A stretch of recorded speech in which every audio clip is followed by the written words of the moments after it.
I started the stream. Yes. Yes, I can. Also, it'd be nice to kill whatever is making that noise.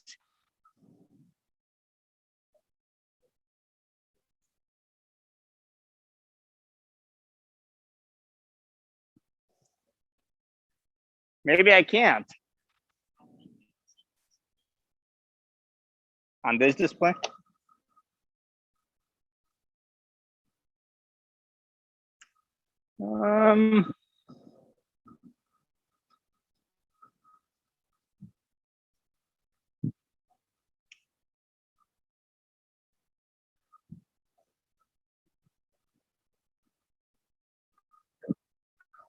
Okay.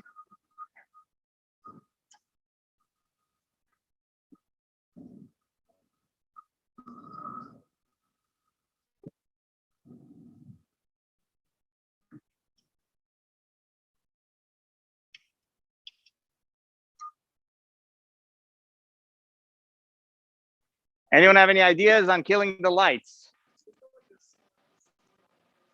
On here? Doesn't look like it.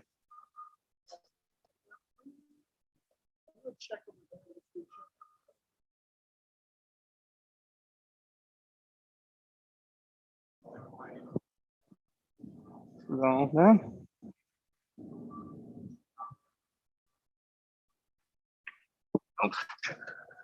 Nope.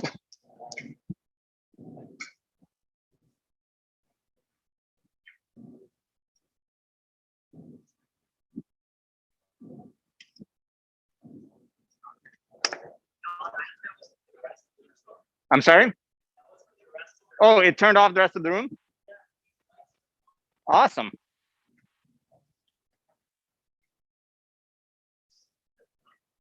Okay. We're getting somewhere.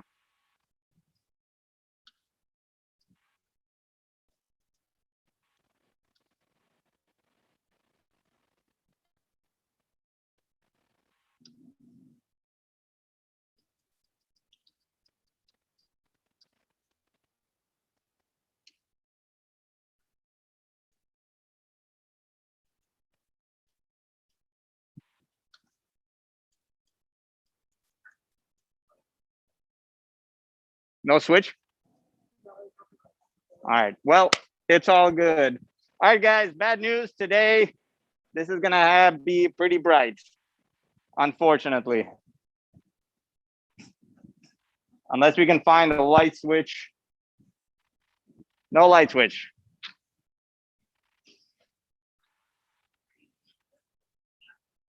It is what it is. We'll roll with it. Okay.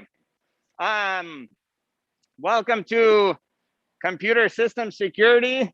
Obviously, you are all in person. You over there on Twitch are all remote. Hopefully this all works. Connor, can you monitor the Twitch? Awesome. Okay, so this is the first class of CSE 466, and CSE 466 is also known as, or let's say it uses the pwn.college platform that we created for this class. So it's basically synonymous. This class is going to be really interesting. It's going to, well, I don't know, hopefully it'll be really interesting. It's interesting to us. It's going to force you to truly learn about computer system security, truly understand how computer systems have security failures, and learn how to exploit these failures. Right? It's going to be hopefully very fun. As mentioned in my survival guide that I sent out, it might be a lot of work, but hopefully things will be, it'll be fun work. All right, I'm going to start out. If you went through and watched the introductory lecture from last year, hopefully this will be, actually, hold on. You guys want me to use the microphone? Test. Test. Is this better? All right. Usually I don't need this. This is the first time I teach with a microphone, actually. But there's a first, maybe it's the mask too. All right. So, computer system security. All right. The format of the class, as you notice, is a little different. It's COVID times still. For this, we have a Zoom, or not a Zoom option this year, a Twitch option. Do we have people on Twitch? Awesome. We have people on Twitch. They're probably, replying with a lot of good emojis and so forth. And we have you all. So we'll do our best to make it reasonable for everybody. All right. First, who am I? My name is Jan. I am known as Zardis in kind of the hacking scene. I started out my journey that ended up here by going to hacking conferences such as DEF CON and just having fun. I then got into cybersecurity competition, which convinced me to become a professor, and now I'm here. So from that competition world, I'm trying to bring concepts of, forceful learning under extreme pressure to you all, because it feels very effective to learn like that. All right, let's talk about the class. The class is computer system security, right? So we're going to dive through and learn what is computer system security. Oh, shit. Here's the screen to Twitch. You thought I wasn't ready for that. All right. What is computer system security? Let's dig through it. What is security, right? Security means a lot of different things to different people. Security might mean, depending on your situation, a place to sleep where you won't be eaten by wildlife or something. Security might mean a secure food supply. Security is basically a very wide, complex term, and we are, of course, exploring it from the perspective of systems security, specifically computer system security. So let's dig deeper and explore what systems security is. Systems security is the security of some sort of complex system according to a specification that defines what it means for that system to be secure, right? Think about a vending machine. What would be a reasonable specification for the security of a vending machine? Anybody? Connor, you can yell out Twitch answers.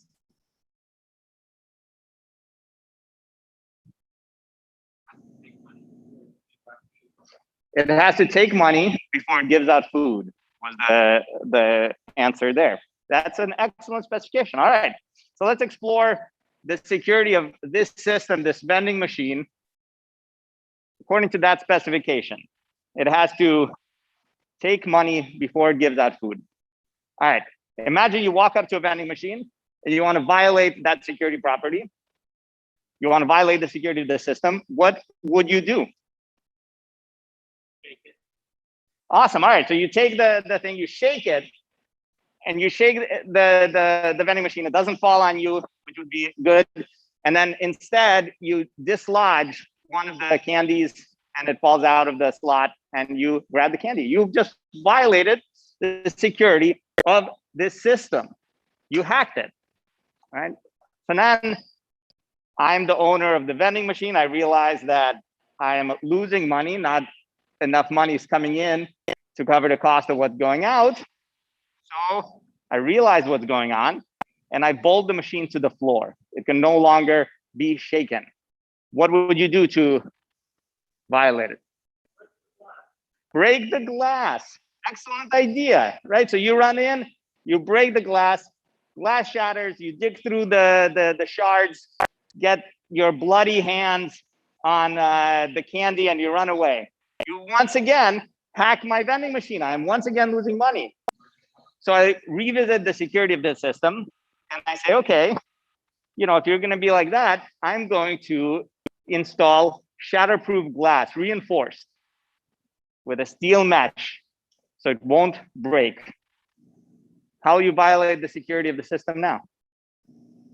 Try with counterfeit money. All right. So you run in with your counterfeit bills, you put them into the machine, and you managed to fool the optical sensor into taking your printed dollar, giving you candy. Once again, you've hacked my machine. Then I realized what's going on. I fix that by just ripping out the cash system at all, only credit cards now. How will you hack it now?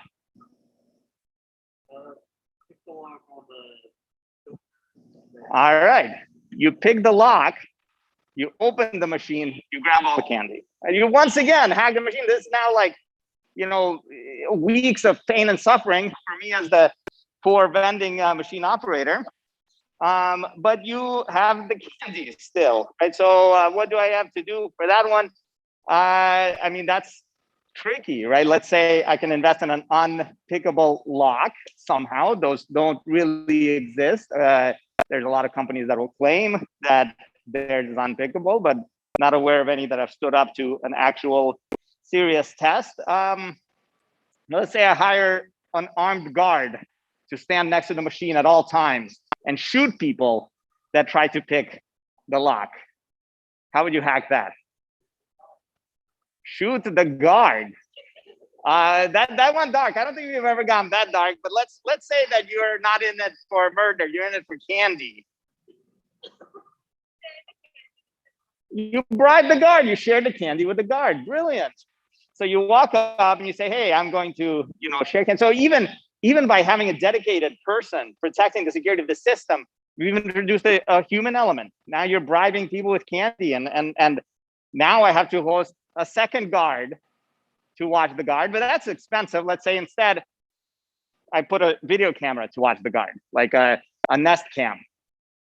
And I just sit there and I watch the guard and make sure that they don't get bribed. What do you do then? You use your, so you use your neighbor's credit card, and now you're getting the candy. I'm still getting paid. Now someone else is suffering, right? And this is exactly the point we're making here, is that security is hard. A chain is only going to be as strong as its weakest link. We could be here all day talking about how to secure this vending machine. And realistically, I think many of the vending machines, you know, in real life are probably susceptible to these sorts of hacks if you are motivated enough. Of course, the real thing that demotivates people from breaking into vending machines is the reward just isn't worth it. The risk reward ratio. You're risking potential jail time or something. I don't really know the vending machine law for some candy. That's not so great, right? But security is very hard. All it takes to violate the security of an entire complex system, a vending machine with bulletproof glass that's bolted to the floor with an armed guard standing next to it, is one weak link in that chain. And the whole thing crumbles. All right. So we talked about security, system security. There's one more thing. What is computer systems, right? And then we'll talk next about computer system security. Computer systems are computer systems. They run our lives, right? This class is facilitated in a large part over Discord, over the internet. You should see the insane system that makes up the pwn.college infrastructure. I actually haven't seen it yet because Connor went on a insane sleep-deprived binge and rewrote the whole thing. We'll see how well it worked, but it looks pretty awesome. Computer systems are everywhere, and they are growing in complexity. This is a graph of the number of lines of code in the Linux kernel from 2006 to 2017. Over the course of 11 years, we've gone from, I think this was in the millions, from about 750,000 lines of code to 2.5 million lines of code. If it's in the millions, might be a different measure. I should check. Oh, it's in the tens of millions. That makes more sense. All right, anyways, enormous increase in complexity over the last 11 years. And all of this complexity, as we saw in the vending machine example, has bugs. You could imagine the simplest vending machine in the world that is a solid steel cube in which candy is encased. It's very simple, also completely non-functional, So of course, in a way to make it functional, we add complexity that introduces the potential for security problems. All right. Here's the takeaway. Modern systems are complex, and with complexity comes vulnerability. And that's what we're going to explore in this class. Very, very specific different ways in which computer system security fails. All right. Any questions on this so far, in person or on Twitch? All right. Everything makes sense. Let me know if Twitch catches up and has questions. All right. Let's move on to the next. One sec.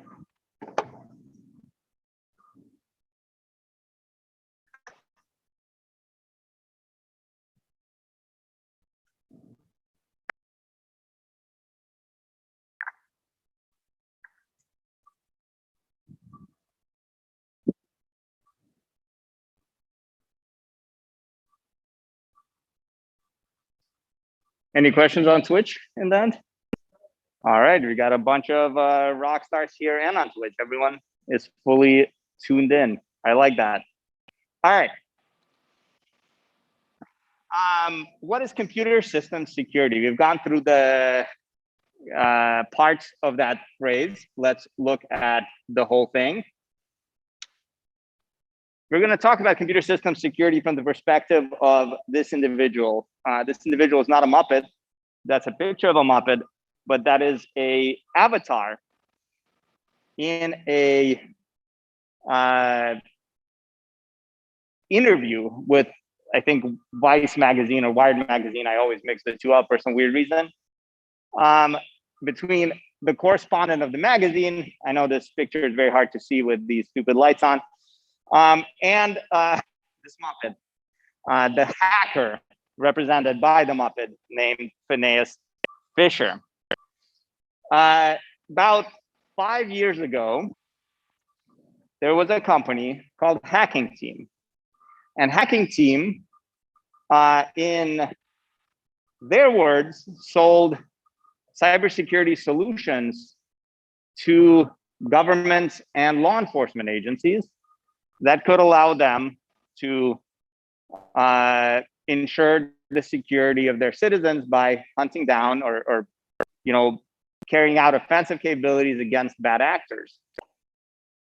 By Finesse Fisher's words, Hacking Team sold hacking software to oppressive regimes that these oppressive regimes then used to literally hunt down and imprison and kill activists, right? The truth, I have no idea. But the reality of what happened is one sunny day 5 years ago, Hacking Team changed their Twitter name to Hacked Team and dumped all of their source code, all of their internal documents, and a bunch of other data on Mega Upload. Of course, they didn't willingly do this. Finesse Fisher hacked them and coerced this action or carried out this action on their behalf. How did this happen? Let's go through this very, very high profile hack and understand how the security of a system can be violated. We're going through this in Finesse Fisher's own words, because Finesse Fisher wrote a really interesting write-up and published it on the internet about how they hacked Hacking Team with quite a lot of very interesting details. I mirrored it on the pwn.college website because it keeps getting taken down on the internet and I got tired of changing that link. So go there. The URL is right there and just read through it. We're going to summarize it here, but it's actually really quite fascinating. So Finesse Fisher wanted to hack the hackers. So how would you do that? Right? Their first step was reconnaissance.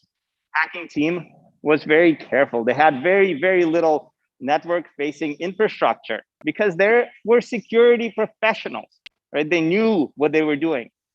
Their exposure was pretty low with nothing seriously glaring going on, right? So what did Finesse Fisher do?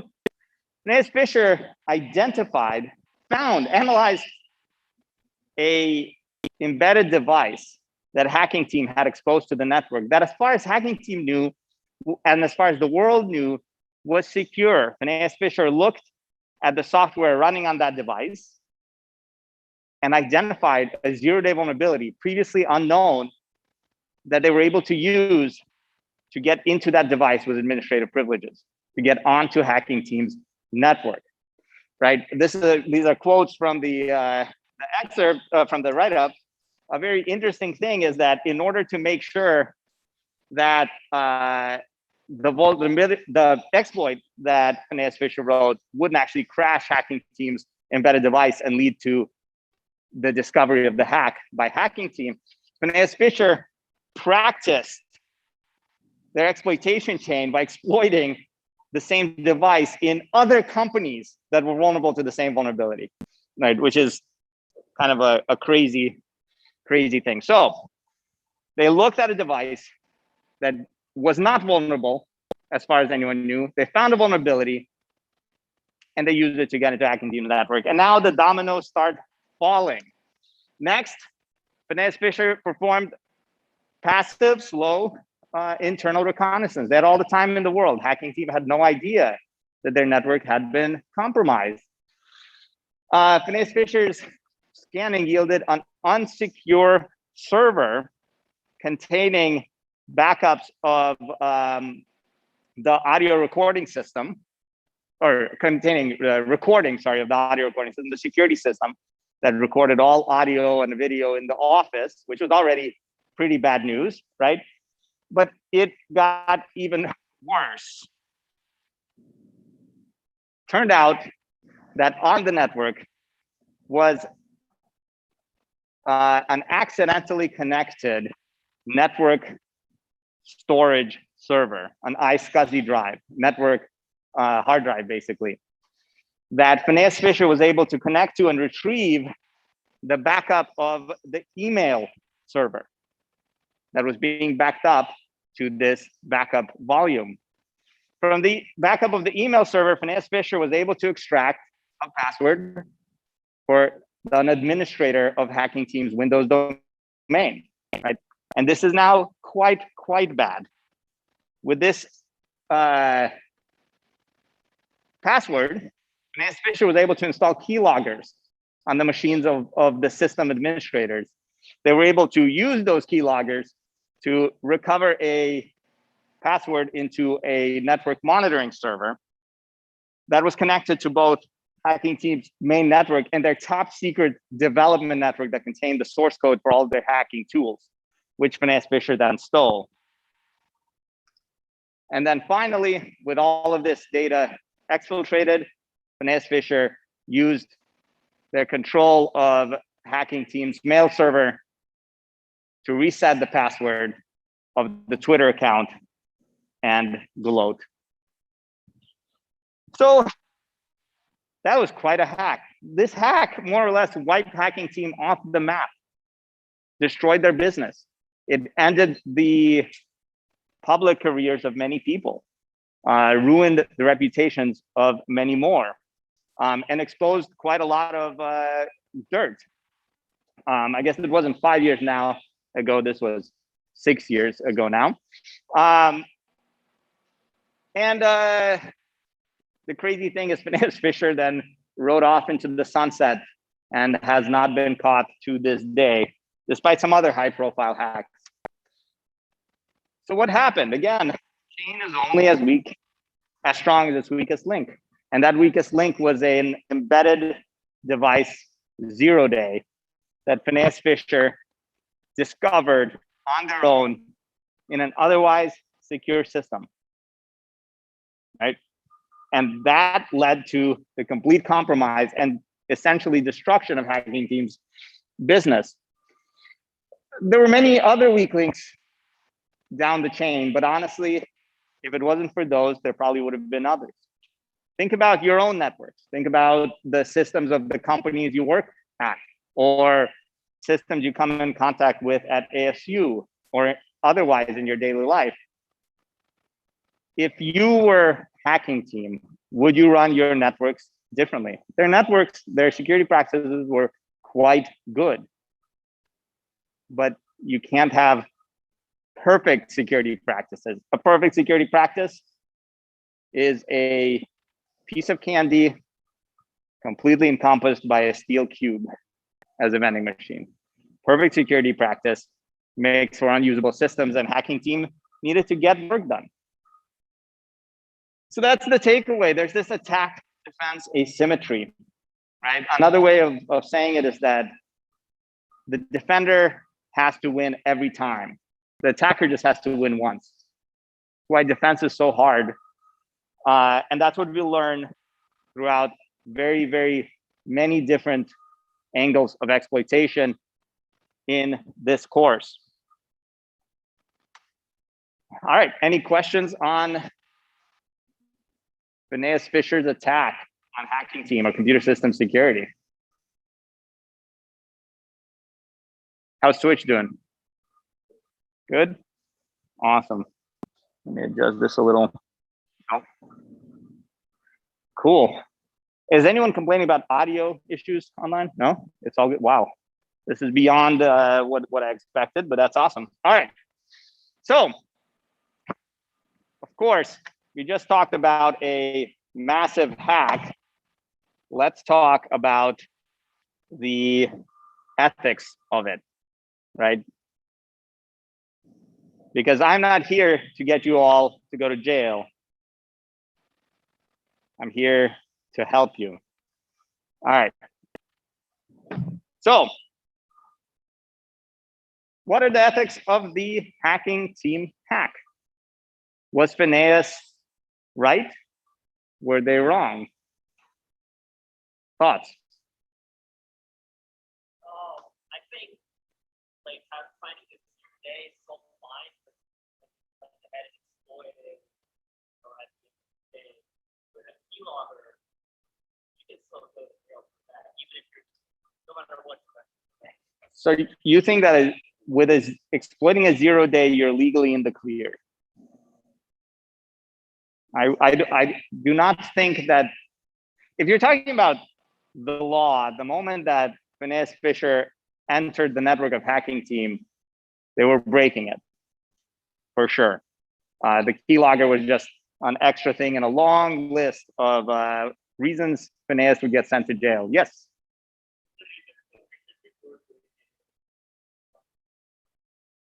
I'm sorry? That's right. That's right. So this is a good point. So suggestion that Finesse Fisher should have gotten written permission from the company before attacking them, which is actually a very good policy and a career that many people have, right? This is a very large area of, the cybersecurity industry is people that get written permission from companies, then attack those companies, but instead of course, uploading all of their dirty laundry on Mega Upload, they go to the company and help them fix issues. They were presenting themselves sort of like a target since they were kind of presenting themselves like a weak. So a view that hacking team had it coming because they were so cheeky. They said, hey, we're super elite. We're like, and then they did have this persona that they are the elite hackers, but that's not an excuse to break the law and basically violate their network unilaterally, right? I think, yes.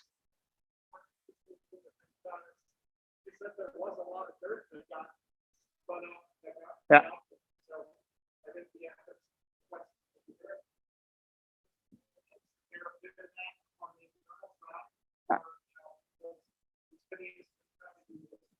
Yeah, so the communist Finesse Fisher is a whistleblower, right? Hacking team was up to some pretty ethically messed up stuff.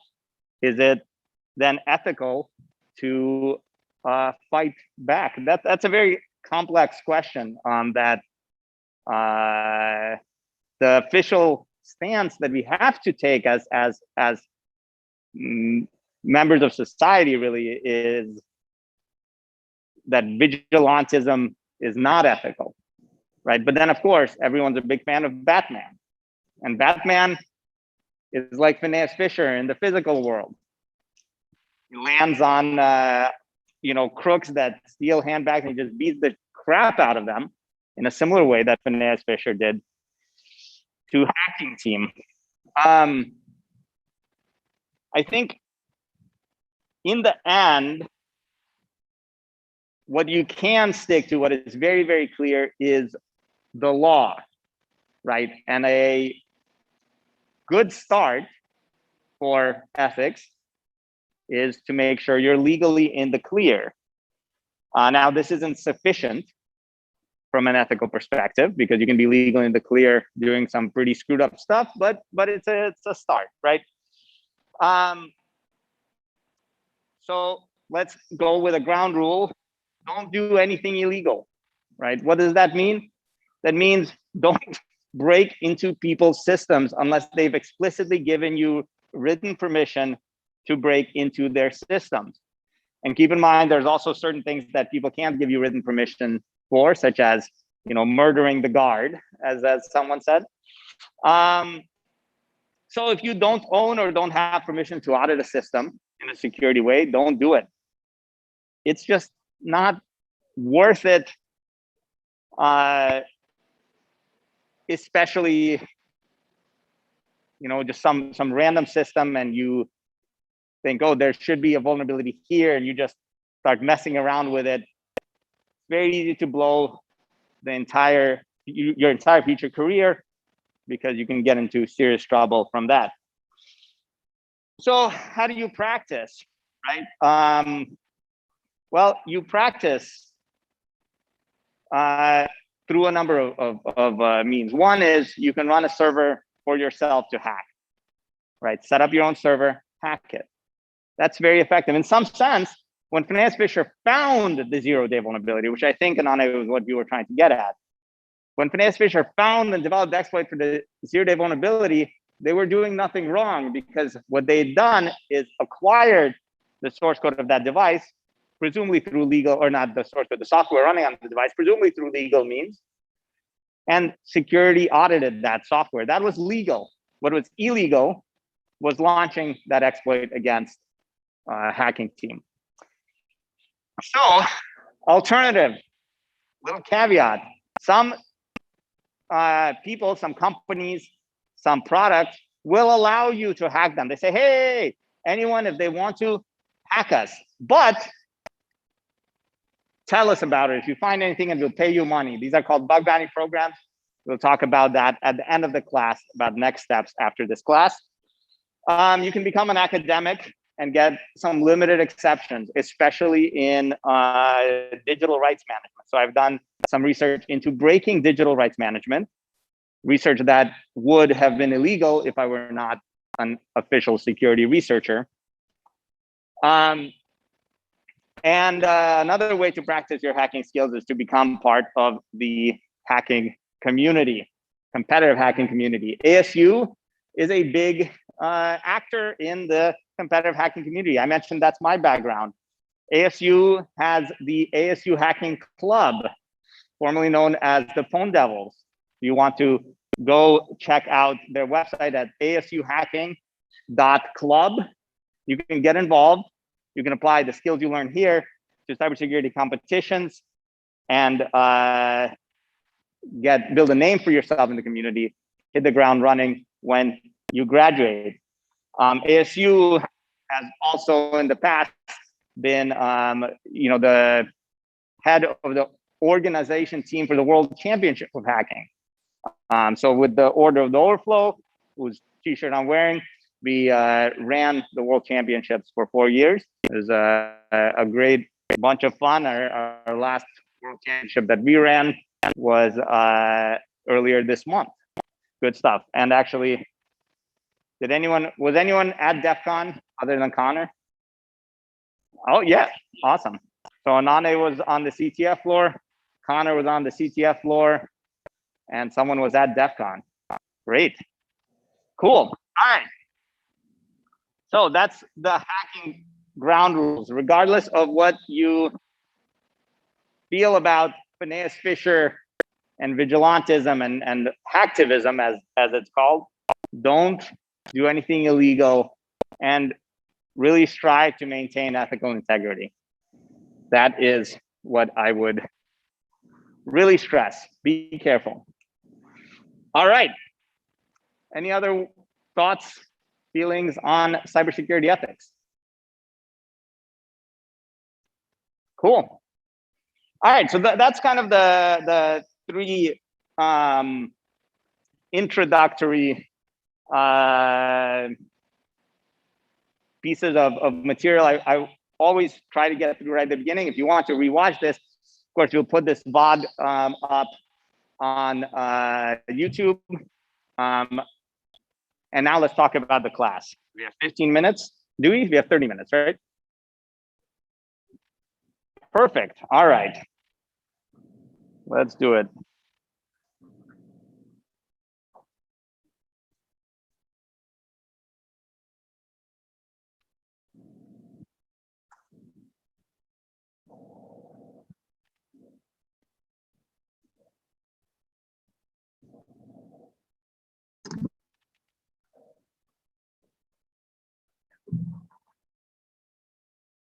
All right.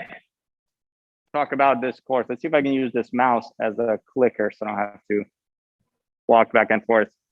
All right, this course is going to teach you how to hack enough that you could get yourself in trouble, hence the ethical discussion. Whoa. What was that? Oh. All right, this was a terrible idea. That mouse is too advanced. Oh my God. I see what happened. Okay. Awesome.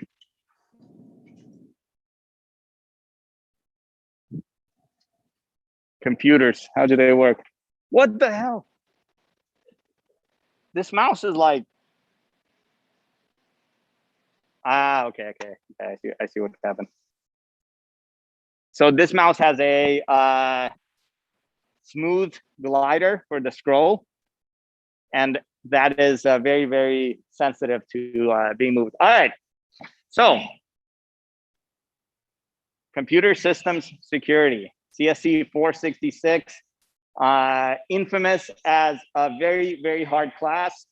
It is very, very hard. I sent out the rate my professor, even though some of those comments are very mean, but they are mostly all very accurate. It is a very, very hard class. Let's talk about the class. Right? The class is built on the concept espoused by Karate Kid. Who here has seen Karate Kid? All right, it's a good amount of you. You might want to watch it just so you're fully caught up with things. No, I'm just kidding. The concept behind Karate Kid, what's the critical philosophy, the critical way to learn karate? Exactly, wax on, wax off, right? So you start waxing the car and then you realize, hey, this is a very similar movement to blocking. And then you go and win karate tournaments and, God damn it, this mouse. And then, make your mentor very proud. In the same way, you're going to wax on, wax off digitally in this course. It's going to be an enormous amount of work, and we expect certain prerequisite knowledge coming in because there isn't enough time in the semester to teach the prerequisite knowledge. We are, talking about ways to fix that in various crazy ways, such as hijacking the entire ASU undergraduate computer science curriculum, but that's a future goal. You're here right now. So we expect that you know Linux on a fairly deep level, not just I've seen what the command line looks like in the past. We expect that you have mastery of a scripting language, preferably Python. In fact, we will force you now to use Python, at least in the first module. We know that we expect that you know enough C, not just to write it, but to understand what the hell is going on under the hood. And expect that you know assembly, preferably x86 assembly. If you've taken 365, you should know x86 assembly, right? Unfortunately, ASU's computer organization class does some crap like MIPS, but x86 is the name of the game in this course. All right. The key thing, even if you don't know any of this stuff, and I've had friends that started out knowing nothing about hacking, disappeared into their dorm room for 3 weeks and came out as absolute hacking gods, right?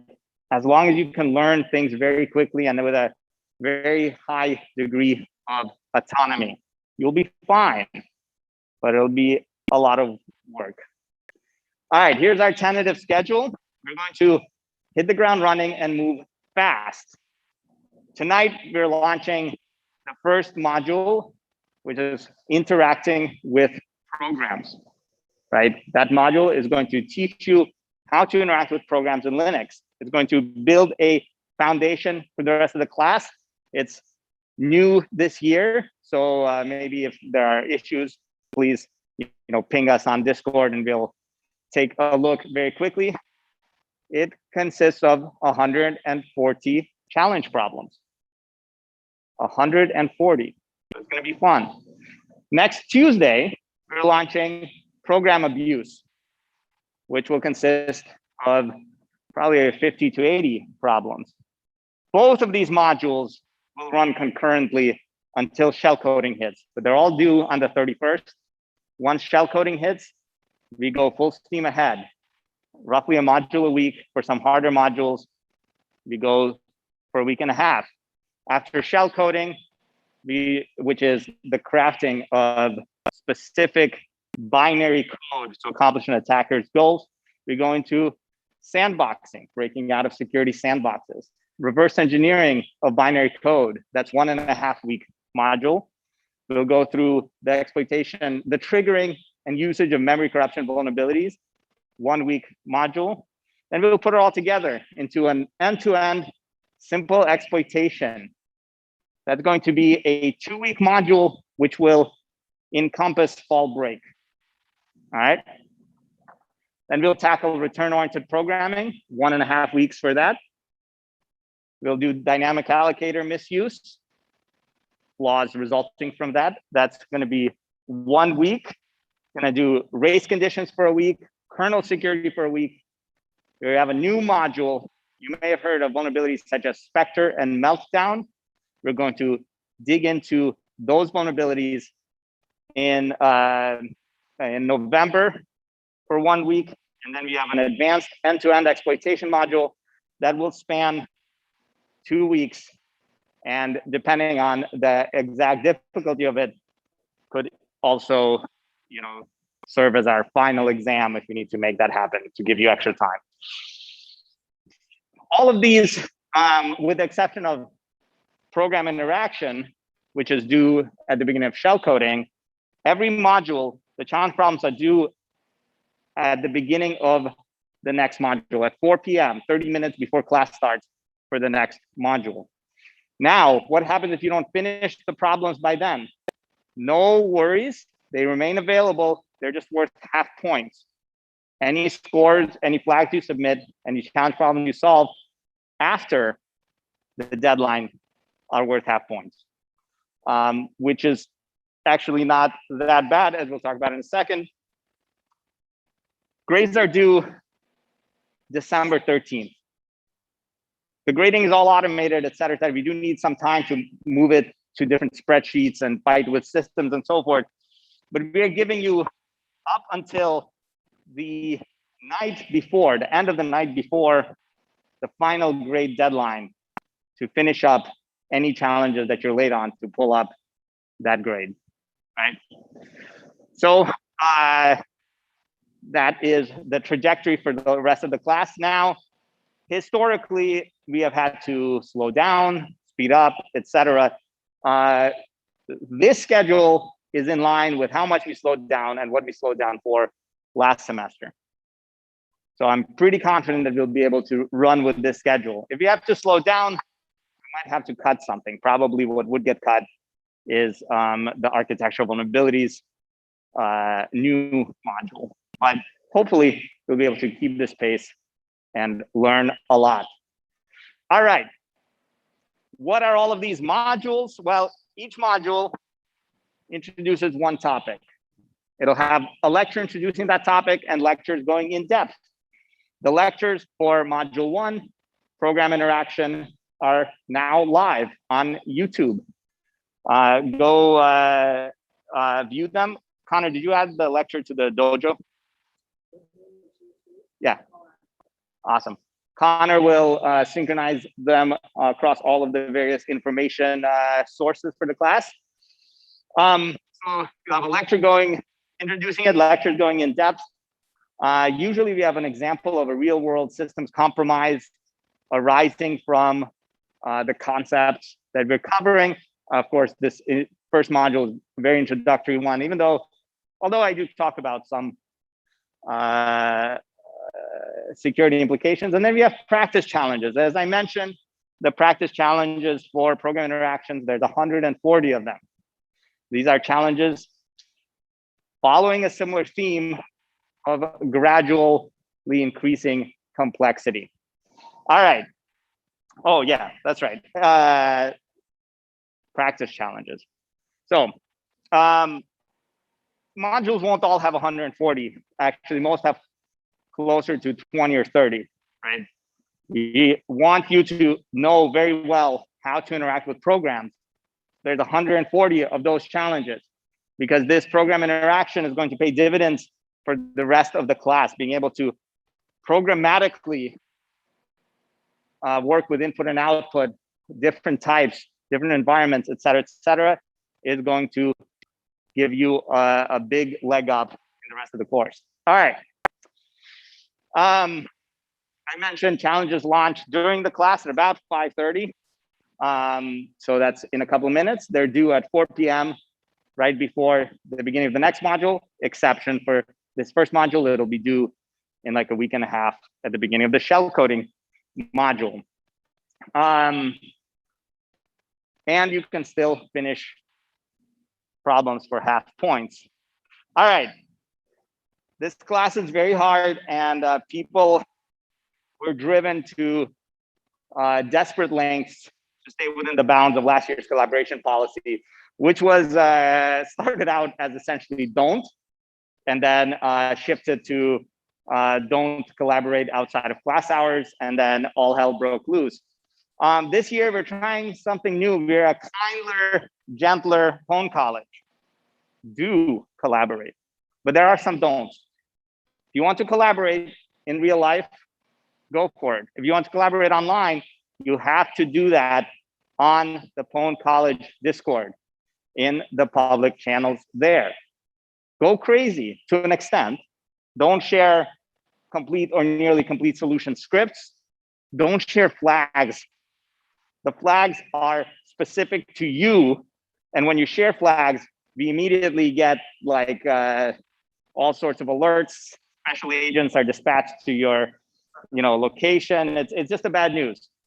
Don't share flags. Don't share solution scripts. But feel free to work through the concepts together, ideally publicly on Discord, so that everyone can benefit. And I'll also explain why that's beneficial for you. You all got a link through Canvas to the official Discord. If you didn't, if you added the class after whatever, very late last night when I sent out the survival guide, go look in Canvas for the announcements for the link to the Discord. Make sure to join the Discord with that link so that you get added to the correct role. If you're already on the pwn.college Discord, for example, you followed this link on the slide and got added, leave the server and rejoin. With the right link, you'll get the right role. Or ping us if that, for some reason, that doesn't fly. In Discord, you'll see a number of channels. One's called announcements. Only me and Connor can post there, but you can react with emojis, which is very hip. I take it. There is text for general discussion. There's help for getting help, but whatever. Use the channels however you want to use them. There's a voice channel called Sandwich for historical reasons. You can go and collaborate on that. I can also create other channels as well. Or Connor can create other channels, or Zion, the president of the ASU Hacking Club, can create other channels, and so on. All right. Collaborate, help each other. And I'll say in a second why. All right, before going into that, let's talk about grades. Actually, as a thing, why? Because by helping each other, you get extra credit. Your grading in this course is pretty straightforward. There are no exams, there are no quizzes, there's no attendance. There is no, I don't know, anything. There's only challenges for the most part, and CTFs and helps and bug bounties. All right, how do the challenges work? Every module has some amount of challenges. You will get a grade for the module based on how many of those challenges you've solved. Caveat for the deadline and blah, blah, blah. So this is actually, this formula is a bit more complex, but basically, roughly speaking, if you're on time for everything, is the amount you've solved divided by the total amount, plus half credit for the ones that are late. So module grade for each module out of 100 points. We average that. That's your grade in the class. There's extra credit that you can earn every weekend by playing a capture the flag competition. That is what a live cybersecurity competition is called. I'll go through that in a second. Every weekend, you can earn 1 entire percentage point to your final grade. That's like something like 15% total over the course of the semester that you can earn. That's at the beginning with the curve as it is, 1.5 letter grades. You can get extra credit by helping people. So on Discord, if someone has a question and you help them and they say thanks, we have a thanks bot, a reputation bot that picks that up and tracks who you thanked. If you want to be very precise, say thanks username or whatever. The bot will track reputation, and at the end of the semester, we'll try to figure out who is the most helpful using some algorithm that's hopefully not as gameable as just counting the number of things, and assign extra credit up to that 10%. That's an entire letter grade. All right, bug bounty. We are constantly experimenting with our infrastructure. You might think, oh, we're very elite hackers. That is true, but we still make enormous amounts of mistakes. If you find a bug in our infrastructure, go ahead and look. This is a bug bounty program. Let us know, and we'll give you extra credit. All right. Those are your grades. Now, if it turns out that everyone's failing, we will deploy a curve, which I'll talk about in a second. But first, let's dig in to the extra credits. CTF extra credit. Every weekend, there's at least one cybersecurity competition that some group in the world on the internet organizes. If you find a team between 4 and 8 hackers or fellow students, and that is a strict limit unless you get written permission from me to either play with an established CTF team that you already know or something else, but 4 and 8 students, and you submit, and all of your friends that played with you submit individual write-ups for what they worked on, what they solved, what they learned, you will get 1% extra credit just added to your grade every weekend. You need to play for at least 8 hours or solve one non-trivial challenge. There are trivial challenges that are there to make sure that the website works, right? So literally a hacking challenge might be paste this word into this web form, right? For hacking challenges like that, that doesn't count. You need to solve a real hacking challenge or give it 8-hour attempt. That's on the honor system. And I trust you all to give it a solid effort. All right, this weekend, if you want to get a start on the extra credit, is course CTF. Go to ctftime.org. Go from there to this core CTF. register your team, write your write-ups. Write-ups are due Monday by midnight. You can get some sleep after the CTF, write them on Monday. For now, email them to us.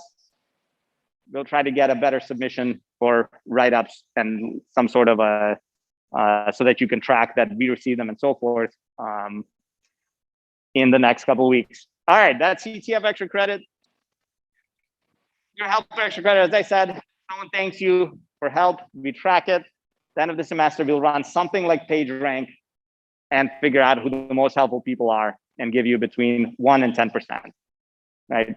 So our philosophy in this class is we try to help you succeed, and then in return, you try to make our jobs easier. So don't abuse this system.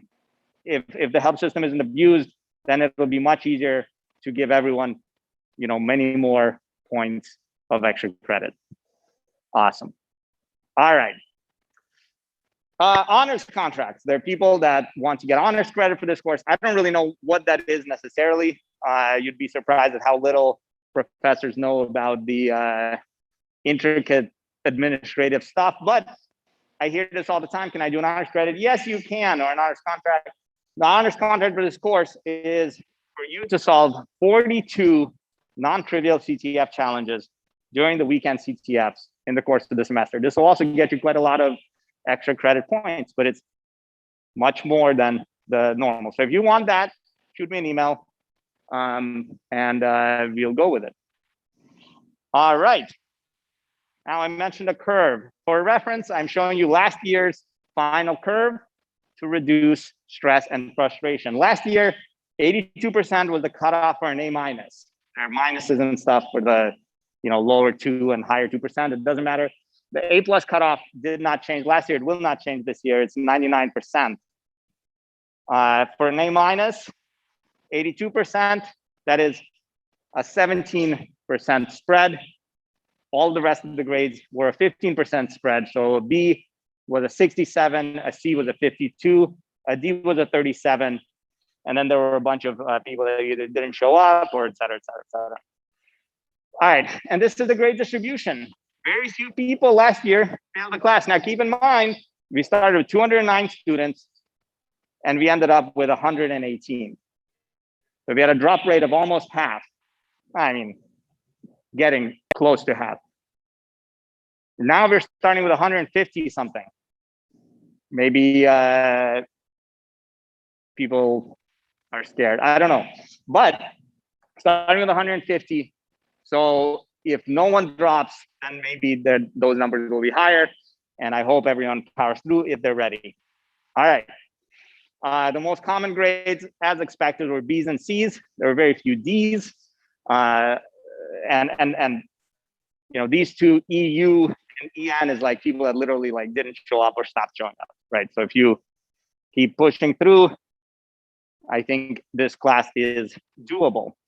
We might end up at a grade similar to this, but I think with the extra credit, or a curve similar to this, with extra credit, I wouldn't count on it, right? I forgot to write up the exact policy, but curves will very slowly drop over time and even slower get pulled up, if at all. I don't think last year we ever pulled up the curve, right? We slowly relaxed it. All right. How do people do across the different modules? This is the data from last year. You can see 3 massive dips as people suffered when baby shells started. And they were exposed to assembly for the first time. That was brutalizing. Reverse engineering was tricky. The first end-to-end exploitation was a bloodbath. We're gonna try to make it a little better this year. Part of that is on you, however, and then people really got into the rhythm of things up until the advanced end-to-end exploitation, which was a massive, massive bloodbath.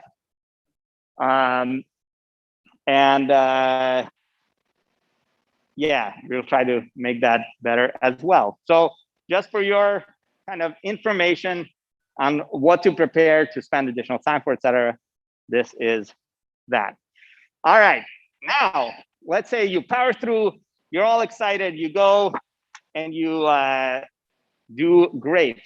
Right now, inspired by Karate Kid, you're all white belts. You're starting out on your journey to security. If you solve every single challenge up through the exploitation, the simple exploitation module, you will graduate to a yellow belt. That is an actual belt. This is it, right? We have belts with pwn.college printed on them. It took us a while to get. I still owe people last year some belts, but now I'll start distributing them. Our first attempt to print these belts was ended up in a typo where I have, several hundred belts that say Pome College. But the Pwn College belts, yellow belt for everything through simple exploitation, for everything through advanced exploitation, which is every challenge in the class, you get this blue belt. Very, very exciting. And there are actual physical belts, and your name will go up on the Pwn College belted page. Let me show you that.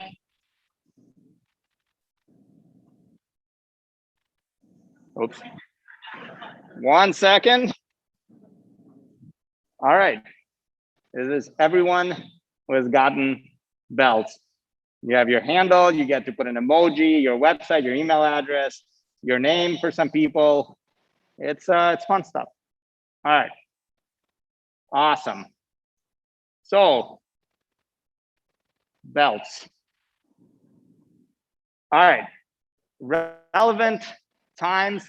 Of course, class hours 4:30 to 5:45, which we're quickly approaching. On Twitch and online. We have these two streams this year. So my office hours this year are going to be by appointment, offline office hours, right? So I do twice a week in person here, plus office hours as needed by appointment. Please schedule an appointment if you need to talk to me about administrative things, especially if you need help with challenges. I encourage you to get that on Discord first, from me and Connor even, to help the collaborative spirit of the class and help others who are maybe too afraid to ask that question on Discord. All right, Connor's office hours, he'll announce it. They'll be on Twitch. And as mentioned, homeworks will be assigned roughly 4:30 and due at 4. I don't know why I put roughly 4, exactly 4. All right. Where should you get information about this course? Make sure to monitor the information sources. All announcements will go on Discord. Some will be mirrored on Canvas. Make sure you're on the Discord, please, in the right role. If you don't see an ASU CSE 466 fall 2021 channel category, you don't have the right role. Leave the server, join with the correct link. The course website, pwn.college, has a lot of information, including the modules that have launched. Module 1 is now among these. Let me actually make it actually live. 1 second.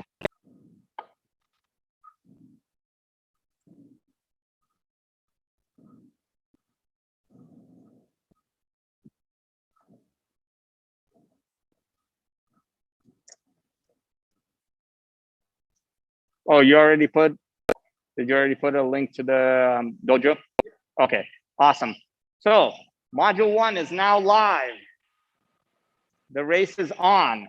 Go to pwn.college, click on program interaction and start solving things. The individual modules have links to all of the videos that are relevant, and et cetera, additional reading material and the challenge problems.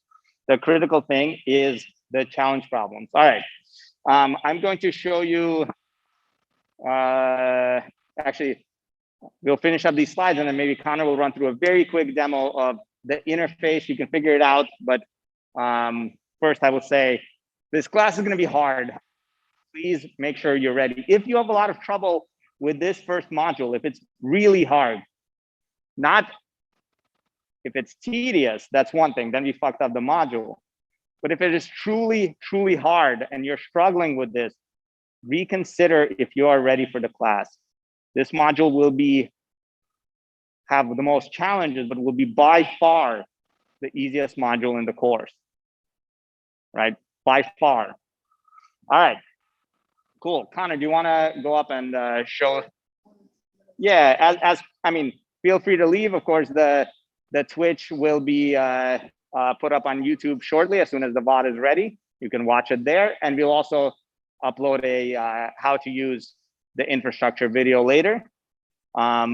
Yes, questions? How much time do I expect you to spend on the first module? I would say probably, I don't know, 8 to 10 hours. Again, there's a lot there. 140 challenges is, I mean, even if you do 1 minute a challenge, it adds up. It is really there to work you through the preliminary material, the prerequisites that you need to be fairly comfortable with to tackle the course effectively. It's not impossible to learn them on the fly, but it does take time. Yes? Which operating system should you have? You can do this entire course over the web browser. That being said, what you'll be interacting with over the web browser will be Linux. If you want to make life easier on yourself, run Linux. Actually, this applies to anything, not just this course. But if you want to be able to work on programs offline, you'll need Linux. Connor over there is running macOS. So if he can run macOS, probably there's some amount of hoops you can jump through to also run macOS. But Linux is easier. Get a VM if you need it. Any other questions? All right.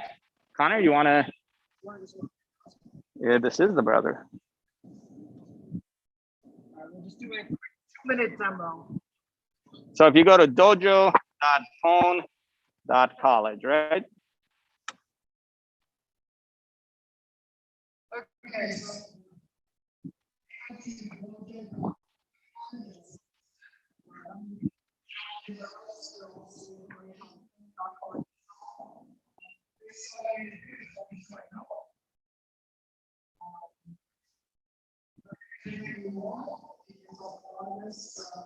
Cool hacker handle. It's going to go on the global scoreboard. What are you doing?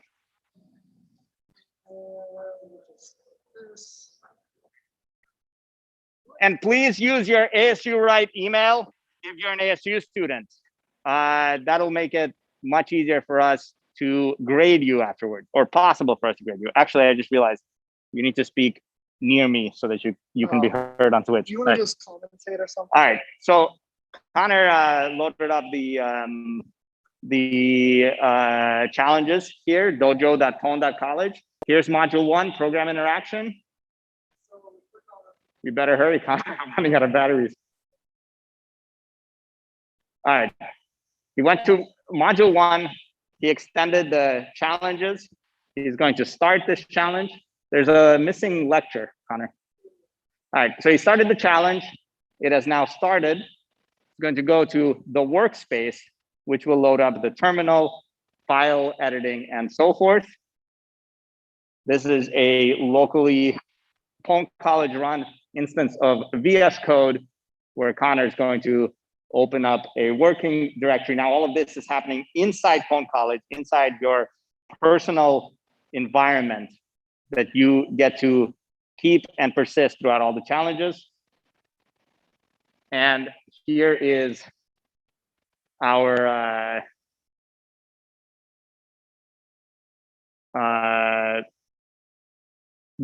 your home directory over here inside the College infrastructure, and here's a web terminal. And this is all you really need to solve all of the challenges, or really probably most of the course, but especially for this first module. All right, in /challenge, wow, that looks really bad.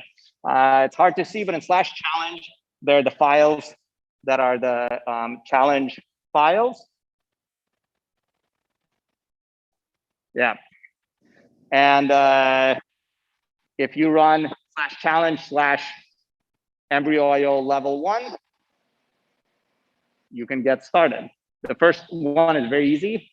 You just run it. There's a bunch of checks that every challenge does to make sure you're running it correctly, you're giving it the correct input, et cetera, et cetera. It will tell you what the correct input is and more or less how to get it. If you figure it out, it'll give you a flag. You can copy paste the flag. Yeah, there's a mouse there, Connor. You can use the mouse. I was wandering around with it. Take that flag, copy it, go back to the challenges, click, paste that in, hit submit, and you have a flag. Go to the scoreboard, and now you can see people rising through the challenge, the scoreboard. All right, so pick a cool name, make sure you use your ASU email, then you get a really cool ASU symbol, and we'll see who can win ASU or the rest of the world. Yes.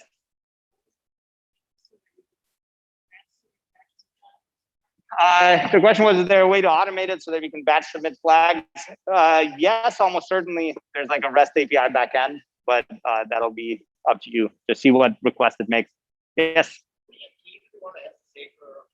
Yes, you can SH into your own terminal. Go to your profile. Before we run out of battery, I'll go to settings. You can paste the SSH key in there. SSH to dojo.pwn.college, and you're good to go. Yeah. All right. That's it. Thank you very much. Good luck. Make sure to ask questions on Discord. And let's have a good semester.